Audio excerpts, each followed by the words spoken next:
I've had the Fzone AstraStream running on Fallen Forest for about 4.5 to 5 months now. And I noticed that the flow rate was slowing down. I realized it's time to service this thing. So let's talk about servicing it and my feelings about this extremely expensive canister after a few months. Hello everyone, this is Bentley, and today we are going to cover the Fzone AstraStream. I have the 15-liter single inlet, which is the most common available one of the new design with the new pump on top. This is, of course, kind of a competitor against the ADA SuperJet. That's what it's targeting, the stainless steel canister pump on top.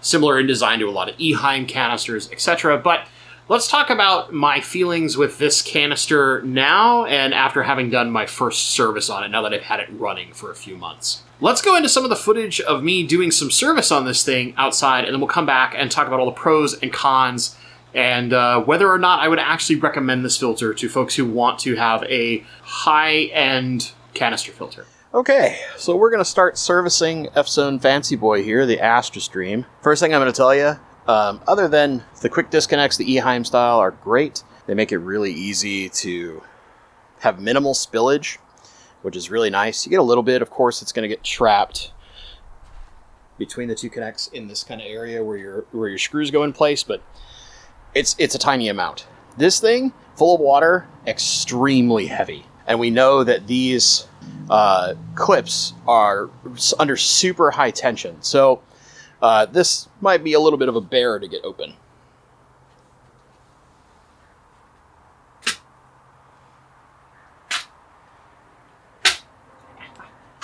And those things snap up pretty hard. A little bit of leakage, just because the canister is under full pressure. And this is my first time servicing it, so I've got to figure out the most optimal way to service it. A little extra water out of the pump housing there. I mean, other than like the tubing naturally kind of picking up its own amount of detritus, it's doing pretty good. So you can definitely see, we've got some detritus on the top of the grate here, but otherwise they're doing their job keeping the spacing. And we'll start with the cleaning process.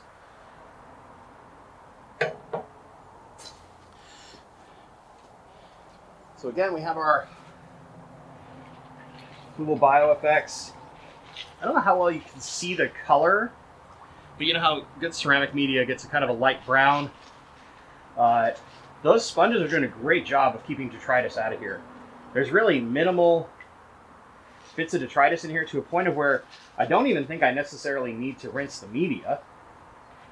Looking at it so far. And I can probably just use the water in the canister to get these bags rinsed off.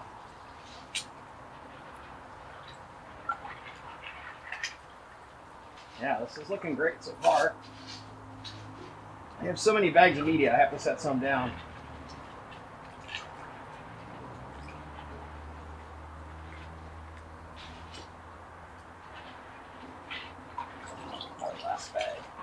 Yeah, honestly, those sponges are doing such a great job of keeping detritus out of the media. I don't even need to rinse the media. We'll figure it out. What we're going to do is get the sponges out, get those cleaned. I'm going to keep the media inside the canister. Yeah, there's a little bit of detritus in the water, but I want to keep the media in tip-top shape. So we'll look at here's the fine. You can see it's got a good amount of gunk in it, but not too much. Realizing the flaw in my system. Well, concrete it is. Now the coarse. Oh yeah, some of the leaves that came off. Stuff like that. I'm probably going to need to really rinse this out. So, it's going to get interesting. Temporarily put these back in. I just want to keep them wet. If I was a little smarter about this, I would have got myself a bucket with some clean water that was dechlorinated to hold that, but try to do this fast. All right, I'm gonna go ahead and rinse these sponges out. Don't think you necessarily need to wash that. And then we'll get the canister cleaned out and hook back up. Okay, I've got everything rinsed out. The coarse sponge does a great job, pretty easy to rinse. The finer sponge, the blue that you can see over there, holds a ton of gunk. I went through probably 15 gallons of water cleaning it, and there's still a little in there, but it's clear enough to where I'm satisfied. Now we just gotta rinse out the actual canister itself.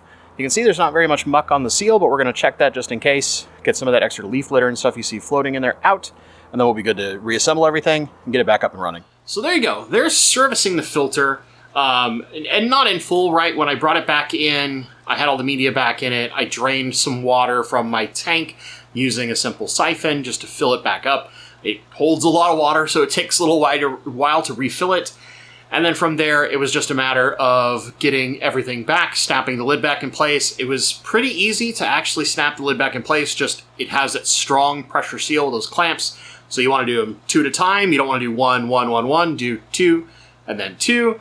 And they snap in pretty tightly. So be aware and just be careful. Don't pinch yourself or something crazy like that.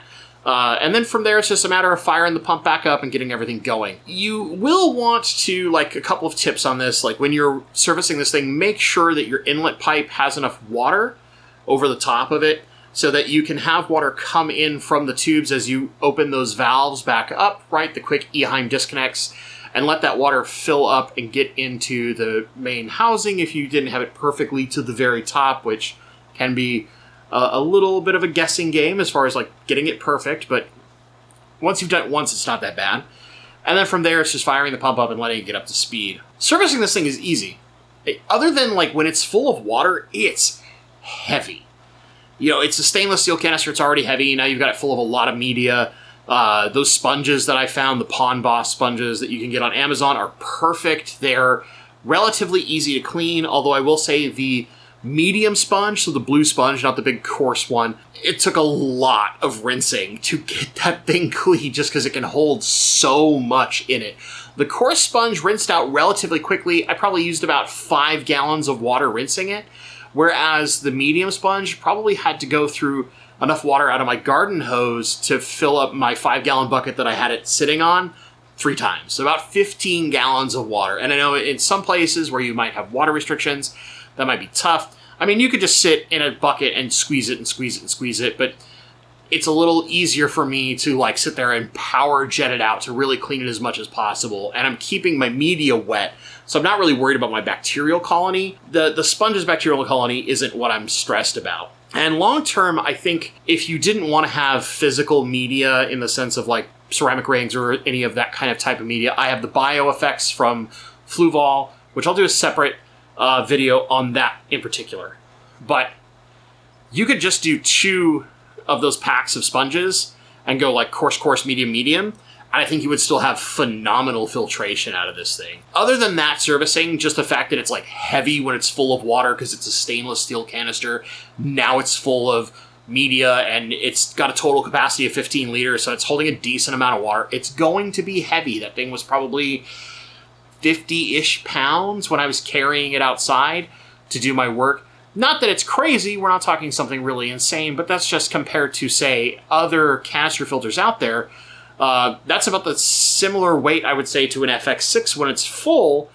The only difference is the FX6 has built-in handles, and the AstraStream does not. So the first improvement I would put on this thing, a better way to grip and carry the canister around would be helpful. But I understand that takes more engineering time. That would be literally re-engineering a part of the canister to get some kind of handle or something built into this. Otherwise, basically, you'll do what I did, which is when I was getting the tubes off, I just tilted it slightly, hooked my hand underneath the bottom of the canister, lifted, and then brought my other hand under and just, chest carried it, right? That was the easiest for me in particular, just with my body and what is easiest on my muscles as far as carrying something that's 50-ish pounds without straining my back or something like that. But you'll figure out what works best for you if you're looking at potentially owning this. Service time, fast. Because it's a big open cylinder, it's really easy to quickly pull out your media, clean it, and get it back together. I would actually say this is much easier to service than almost any of the Fluval canisters. And as much as I love like the FX6 and even like some of the previous iterations, I haven't put my 407 to use yet, but like I've had a 306 and a 305. I've had a 405. Previous iterations that are similar, those take a little bit more work to service, where because this is basically just a giant open cylinder and I bagged my media in smaller bags so they're very quick to remove, servicing this was fast. It was fast and easy. You don't, because you have those spacers in there too, you actually keep a good amount of open water column inside the filter itself. That all lends to kind of minimizing the amount of gunk that can get up into the media or in other places that can block off your tubing so that you can keep everything running relatively simple. It's just nice, simplistic design is probably the best way to put it. It's not overly complicated. It's just the right amount of what you need to do the job. And yeah, it's a little extra fancy. Okay, so do I think it's worth the money? Kind of. My big problem with it is because it does not come with media, because it does not come with your piping, so your inlets and outlets, and you have to spend all that extra money for those things, you're just buying the pump and the canister itself, and the tubing. You do get tubing with it, but if you don't like the green tubing, you're going to get something else. It's tough. It's a really expensive canister, and I feel like if you're going to go that route where you need to fill something with media, especially if you're doing a larger tank, which with a large filter like this, with a high output and a high media capacity, you might be better off just doing a sump. Honestly, you might be better off with a sump.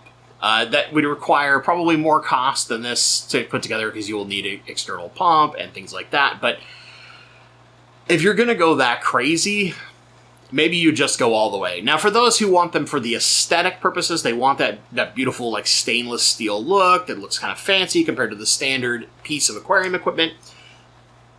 It's a lot cheaper than getting the ADA SuperJet, and it's pretty effective. It's a pretty effective filter because it's so simplistic.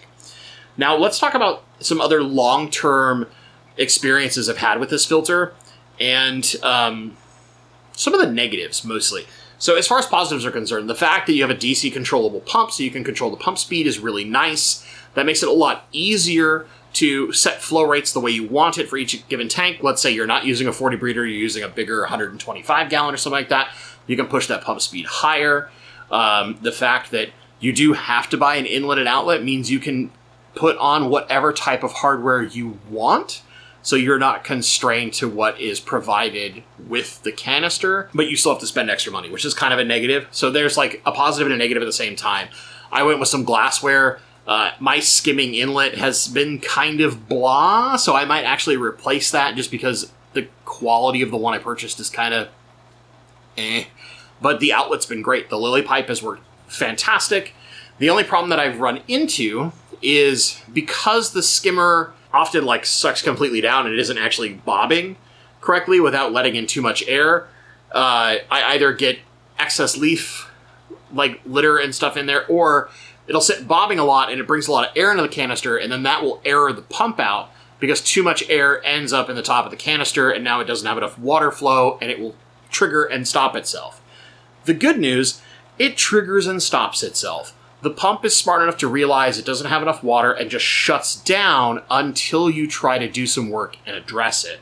And this can also happen if you are like me and you're left your tubing too long. I'll show you some B-roll right here where you can just see like I kind of estimated my tubing a little too generously. And so I have this area of slight slack that I need to adjust long term in order to make the run a little cleaner, and that will prevent potential air buildup from happening just because the tubes will be straighter and not have areas where air can potentially be captured. So I have had this thing over the course of the last 3 months especially. I've had an error twice where I've had to come in and do some small manual adjustments, but really all I had to do was just like hold the tube vertical and let the air out and let some water sink back in while the motor was stopped, and then fire it back up and kind of like monkey with my positioning of my tubes, and it ran for another like month and a half before I saw it again. So kind of a minimal thing. It's a panic mode when you come in, all of a sudden your filter's not running, but I see that error code, and now I just know it's like, oh, there's too much air in the stupid canister because I'm a dum-dum. I really need to clip my tubes down more or make some other adjustment that makes it more effective.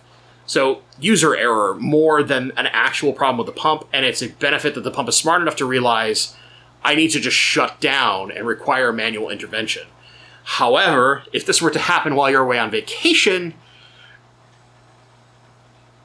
that could really suck. Where like something like the FX6 is an example that auto shuts itself off every so often to help purge air out of the canister and then restarts itself.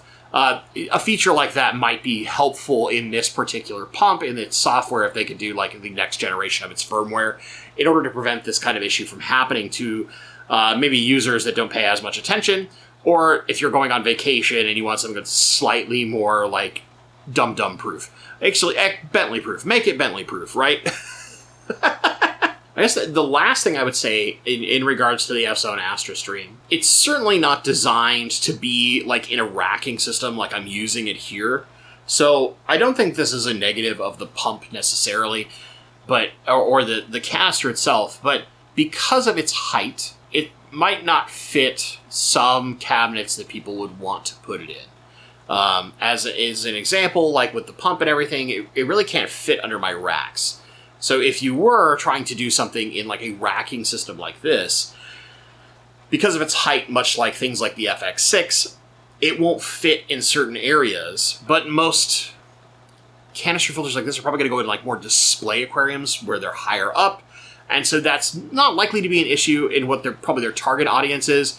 But for people that are overachievers, that are trying to do two aquascapes stacked on top of each other and want to put one fancy filter and one not fancy filter on,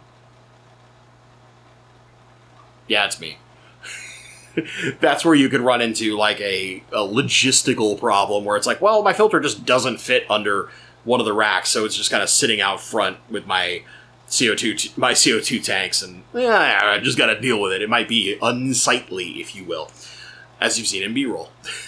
I mean, other than that, I think overall it's a great filter. It is expensive. Let's be honest. You could get something like a Fluval 407 for half the price. You can get an FX6 cheaper than this thing, especially if you do like the PetSmart trick and you use the coupon and all that kind of stuff, right? Save yourself a bunch of money. You can get really good filters for less money than this filter. But if you want a closing in on sump level of customization, in the sense that you get a DC controllable pump, a huge open area to put media in kind of however you want. You want all sponge, you can do all sponge. You want all physical media, you can do that. You want just one giant bag of carbon, you could do a giant bag of carbon. You have tons of options. You have a very high potential flow rate out of this canister, and you can pick your inlet and outlet because they don't come with it. So you can have whatever hardware you want, because when you buy this, it's just assumed you now need to buy that as well. Unlike other filters where they come with that equipment and maybe you decide to make an aesthetic choice away from that, you go into this knowing I also have to pick those pieces of equipment. When you look at it like that, the level of customization with the nice DC controllable pump is a big benefit. And I think back to something like the Sun HW5000, like I like the bucket of junk, as I like to call it, just because maybe mine was just bad, whatever, but it also had a DC controllable pump, and that was the thing where I thought, like, if anything is going to be encroaching on the FX6's throne, so to speak, that's the way you start doing it. I don't think that, like, an Oase filter, as an example, where it has the nice fancy pre-filter, is really encroaching on the users who want to target an FX6. The Fzone AstraStream kind of is. It can push easily as much water as an FX6. It has huge, massive media capacity because it's basically just a giant open cylinder. And you have all sorts of options you can do to customize that internal filtration however you want. And there are some like pre-put out options designed for other things that fit perfectly in it. Like those Pond Boss filters that just like, oh, it's $16 and like half my volume is filled by this coarse and medium sponge filtration that sits in there perfectly. It's going to filter out a ton of particulates, and then I can do whatever the heck I want with the rest of it. whether that's other media, nothing else, more sponge, whatever that may be, right?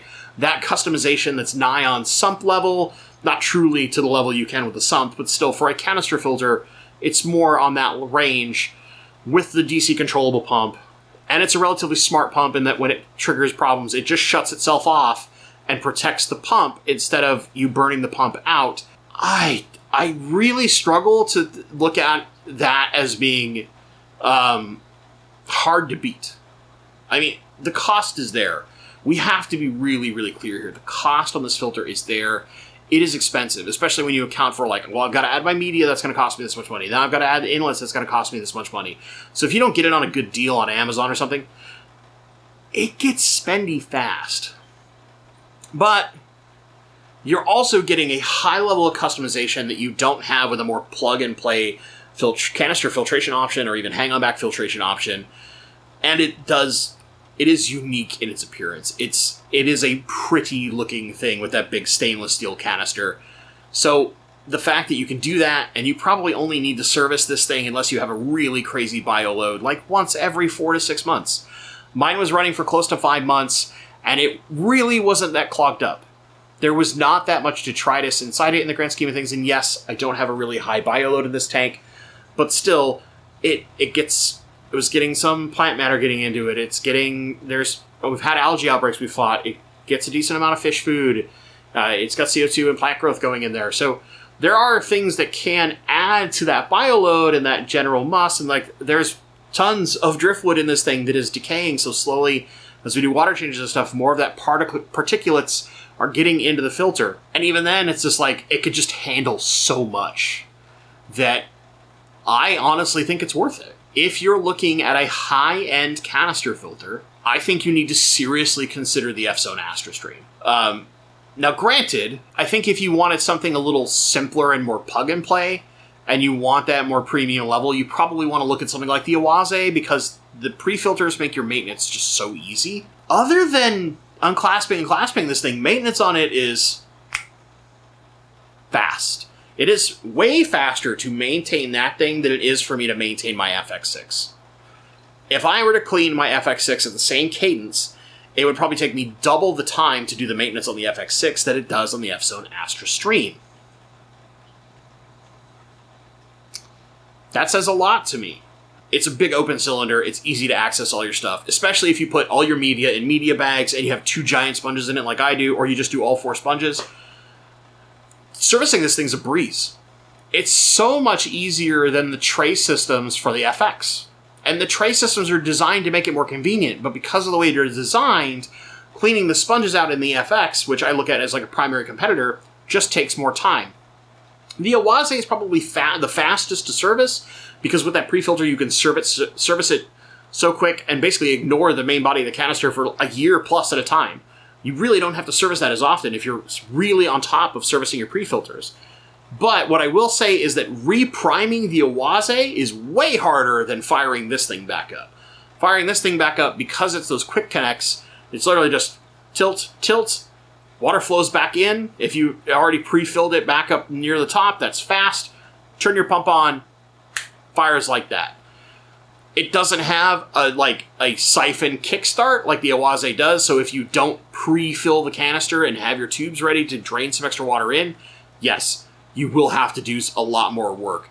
But I honestly have more trouble repriming my Awase than this. This, like that. The Awase, I'm sitting there pumping that stupid thing constantly. The FX6 primes itself.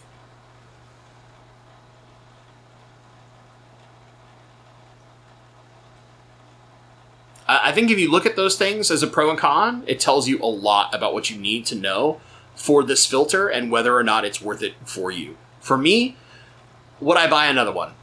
I don't know that I'm going to put other tanks on like fancy boy canisters like this.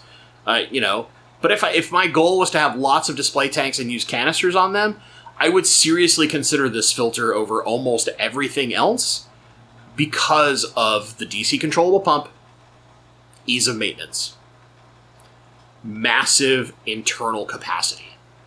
Those 3 things huge positives. And I think there is also room for other companies to learn from the benefits of each of these great canisters that are out there and make the true great canister filter.